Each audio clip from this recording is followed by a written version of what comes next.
37번입니다. 그림은 휴대전화기에서 주변 소음 제거 기능을 활성화시켜 음성과 음악을 더 선명하게 듣는 과정을 나타낸 것이라고 해요. 노이즈 캔슬링에 대한 내용이죠. 노이즈 캔슬링 자체는 외부에서 발생한 소음이랑 정확하게 위상이 반대인 애를 마이크에서 발생을 시키는 거죠. 그래서 위상이 반대인 애가 서로 간섭을 하면 상쇄 간섭이 일어나게 되고, 이 상쇄 간섭에 의해서 소음은 사라지고 스피커에서 들리는 소리만 선명하게 들릴 수 있도록, 스피커에서 나온 소리만 선명하게 들릴 수 있도록 만들어준 겁니다. 그래서 파동의 상쇄 간섭을 이용한 게 맞는 말이고요. 그 다음에 제어 장치에서는 외부 소음과 반파장 차이, 위상이 반대이려면 반파장 혹은 1.5파장 이런 식으로 반파장의 홀수배만큼이 차이 나는 소리를 만들어야겠죠. 그래서 니은도 맞는 말이 되는 겁니다. 디귿이에요.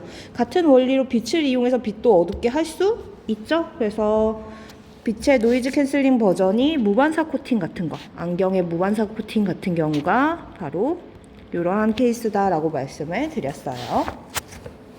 38번입니다. 그림은 물결파 발생 장치에 두 전파원에서 발생한 물결파가 중첩되었을 때 어느 순간 스크린에 비춰진 그림자를 나타낸 것이라고 해요. PQR은 스크린상의 밝기가 다른 지점이다 라고 합니다. 자, 이에 대한 설명으로 옳은 것만은 있는 대로 골라보라 라고 했는데, 일단은 보시면 요 마디선들 있잖아요. 요러한 선들. 요 선들은 뚜렷하게 보이는 이유가 얘가 밝기가 변하지 않는 지점들이어서 그래요. 그래서 물결파의 모습을 이제 실제로 보면 밝기가 잠깐만요. 요거 빨간색으로 할게요. 잘 안 보이네. 그래서 요 마디선들, 얘네들 마디선이라고 부르는데 요 지점들은 밝기가 변하지 않는 지점들입니다.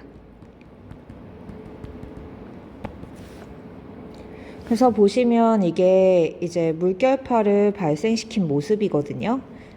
물결파를 발생시켰을 때 서로 간섭 무늬를 만드는 건데, 보시는 것처럼 마디선들 보이죠? 밝기가 변하지 않는 약간 연갈색의 지점들.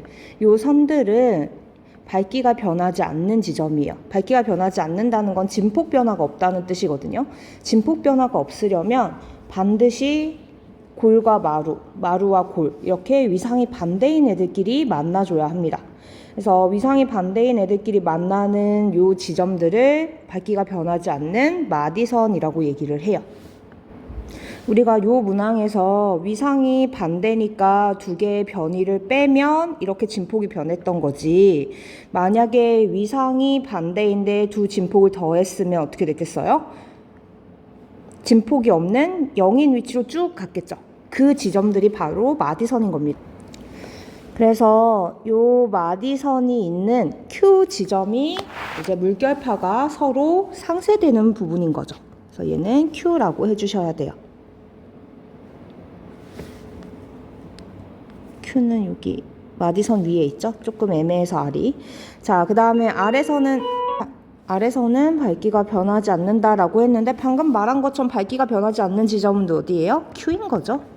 그래서 기억도 니은도 땡이 되는 거예요. 그럼 당연히 답은 디귿이겠지만 한번 쭉 풀어보도록 할게요.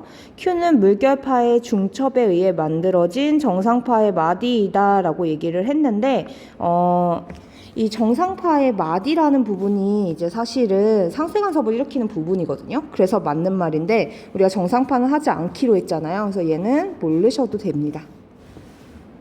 자, 그러면 P랑 R 같은 경우에는 밝고 어두운 무늬가 반복되는 게 얘네들이 골끼리 만나냐 마루끼리 만나냐의 차이일 뿐이거든요. 그래서 마루끼리 만나면 우리 빛이 투과해서 모이기 때문에, 밝거나 마루나 골끼리 모이면 얘네들 진폭이 커지고 거기에서 빛이 모이기도 하고 퍼지기도 하니까 어둡거나 밝은 무늬가 반복되는 거예요. 그래서 P와 R은 모두 다 뭐한 지점이냐면, P랑 R은 모두 다 밝기가 변하는 보강 간섭 지점이 되는 겁니다. 자, 39번이랑 40번은 같이 풀 수 있는 문제예요. 그래서 두 개의 스피커 S1, S2로부터 동일한 거리만큼, 두 스피커의 중심인 5점으로 동일한 거리만큼의 거리만큼 떨어진 지점들을 연결을 해서 반원을 그려놓은 상황입니다. 자, 이때 A 지점과 P 지점에서 측정되는 소리의 세기를 측정한 결과가 바로 그래프에 나와 있어요. 여기서 주목해야 되는 지점은 A나 P의 그래프가 두 스피커 사이의 간격 D에 따라서 소리의 세기를 측정한 거다라는 걸 일단 주목을 해줘야 됩니다. 39번 먼저 한번 보도록 할게요. 스피커로부터 동일한 음파가 발생한다라는 건 무슨 말이냐면 위상이 같고 진동수도 같고 진폭도 같은 애들이 나온다라는 뜻인 거예요. 그래서 위상과 진동수와 진폭이 모두 같은 소리가 발생을 하면 P점을 생각을 했을 때 P점에서는 항상 소리의 세기가 0이 아니라 큰 폭을 갖게 되잖아요. 그러면 여기는 항상 보강 간섭이 일어난다는 거예요. 두 스피커로부터의 거리가 두 스피커 사이의 거리 D가 몇이 되건 간에 항상 소리의 세기가 존재를 하기 때문에 이 지점은 보강 간섭이 일어날 수밖에 없죠. 자, 그러면 요 그래프로 보강 간섭이 일어나는 지점이다라는 걸 알게 됐어요. 그러면 두 스피커로부터 P까지의 거리는 어떻다는 뜻이에요? 같다라는 뜻이 되는 거죠. 이 스피커까지의 거리가 같으려면 P점으로부터 두 스피커까지의 거리가 같으려면 A, B와 OP가 수직이어야만 가능한 게 되는 거죠. 그래서 기억은 맞는 말. 그러니까 P에서는 항상 보강 간섭이 일어나서 소리의 세기가 존재를 하는 거죠. 만약에 이 지점에서 상쇄 간섭이 일어났다면 소리의 세기가 0이 돼야겠죠. 그 다음에 음파의 파장은 1m다라고 했는데 이거는 어떻게 할 수 있냐면 A까지 봐야 됩니다. 자, A 한번 봐보도록 할게요. 지금 D가 0이라는 건 무슨 말이냐면 스피커가 5점에 모여 있다는 뜻이에요. 그래서 S1, S2가 5점에 모여 있다는 뜻이죠. 그러면 당연히 지금 파란색으로 표현해 볼게요. 여기에 S1도 있고 S2도 있는 거예요. 그럼 S1으로부터 A까지의 거리랑 S2로부터 A까지의 거리가 어때요? 같아야겠죠. 그러면 A 지점까지의 두 스피커의 거리가 같으니까 당연히 보강 간섭이 일어나는 겁니다. 근데 S1과 S2 사이의 간격이 1m가 됐어요. 그러면 요만큼이 1m라는 겁니다.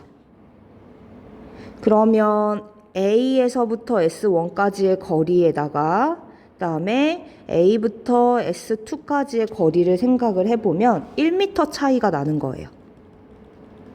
이 1m 차이 났을 때 소리가 0이 됐다는 건 상쇄 간섭이 일어났다는 뜻이죠.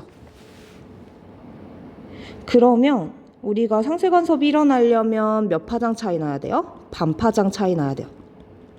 거리가 같은 지점으로부터 바로 처음 상쇄 간섭이 일어나는 지점은 반 파장만큼 떨어져 있는 지점이 되는 거겠지.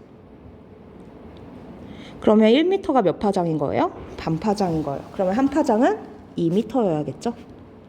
이렇게 풀어주시면 됩니다.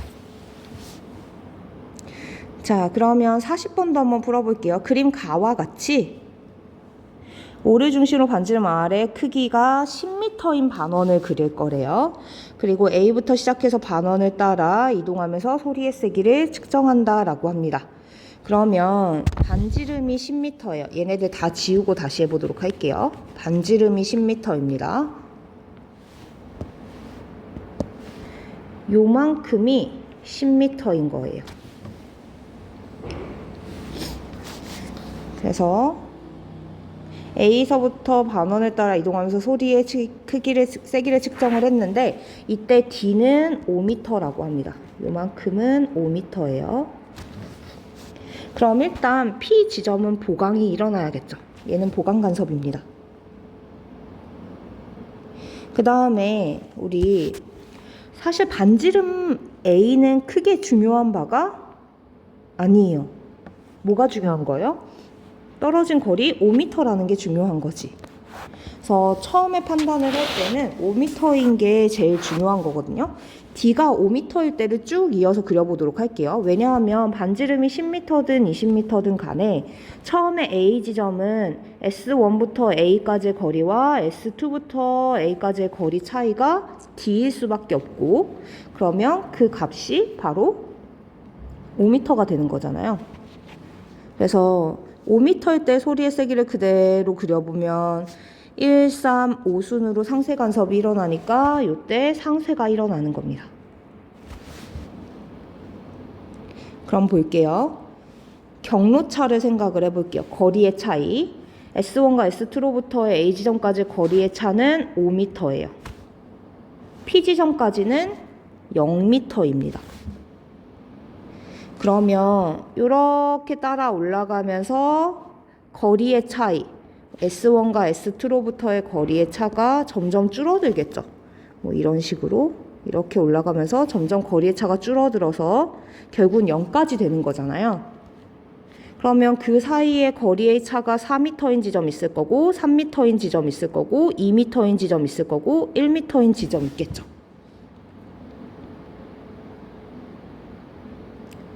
자, 이렇게 되면 우리 상세가 일어나려면 홀수여야 되니까 1, 3, 5잖아요.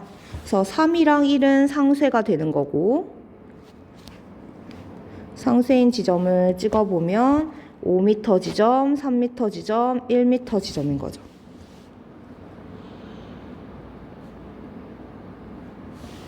그러면 똑같이 0에서 다시 B까지도 5m 차이 날 테니까 여기도 1m 차이, 2m 차이, 3m 차이, 4m 차이 찍고 5m까지 가는 걸 거 아니에요. 잠시만요. 이해되시나요?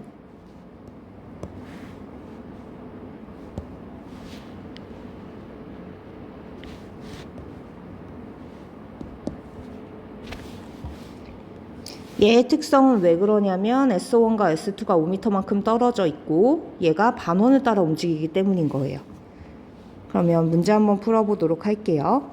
기억입니다. A에서는 상세 간섭이 나타난다 라고 얘기를 했는데 A 지점에서 우리 바로 위에 상세 간섭이라고 얘기했었죠? 그래서 상세 간섭이 맞으니까 기억은 맞는 말. 그 다음에 니은이에요. 보강간섭이 일어나는 지점 A에서부터 B까지니까 보강간섭은 2m, 4m 짝수일 때마다 생기는 거였죠. 그래서 보시면 보강간섭을 까만색으로 표시할게요. 4m, 2m, 2m, 4m, 그 다음에 0m인 P도 보강간섭인 거죠. 그래서 총 5곳이어야 되겠죠. 디귿입니다. R이 15m인 지점에서 측정을 한대요. R이 15m인 지점에서 측정하면 A와 P 사이에서 보강간섭이 나타나는 지점의 수가 증가한다 라고 얘기를 했는데, 지금 제가 중요한 건 반지름이 아니라 뭐라고 그랬어요? S1과 S2 사이의 거리 D가 중요한 거다라는 얘기를 했었죠. 그래서 R은 15m가 되든 20m가 되든 상관이 할 바가 아닙니다.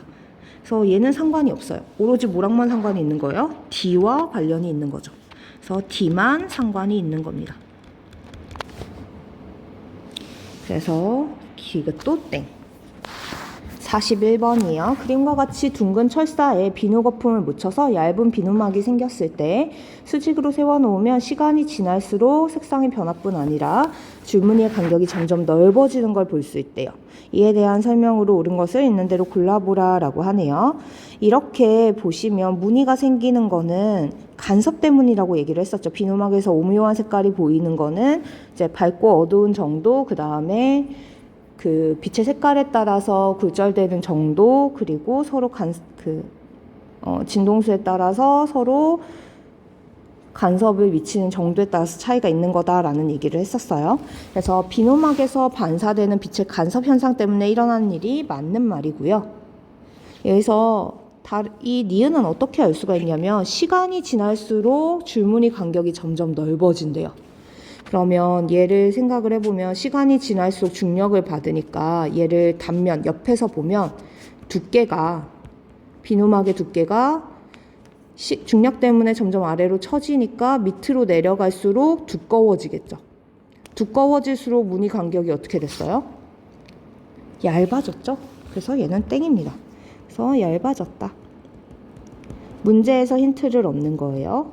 얘를 그냥 두면 밑으로 내려갈수록 두꺼워질 거고, 중력을 받아서 시간이 지나면 지날수록 밑으로 비눗방울이 쏠릴 거고, 비눗물이 쏠릴 거고, 그러면 아래로 갈수록 두꺼워지겠죠. 두꺼워질 때 무늬 사이의 간격은 좁아지는 거죠. 좁아졌다. 자, 얘는 지금 백색광이 햇빛이 비쳐서 이렇게 오묘한 색깔이 나오는 거지, 사실은 간섭이면 진폭만 변해야 되잖아요. 네, 다양한 색깔들이 간섭을 일으켜서 이렇게 오묘한 색깔이 나오는 거고요. 한 가지 색만 비추면 당연히 일반적인 간섭 무늬와 같이 밝고 어두운 무늬만 나타나게 되는 겁니다.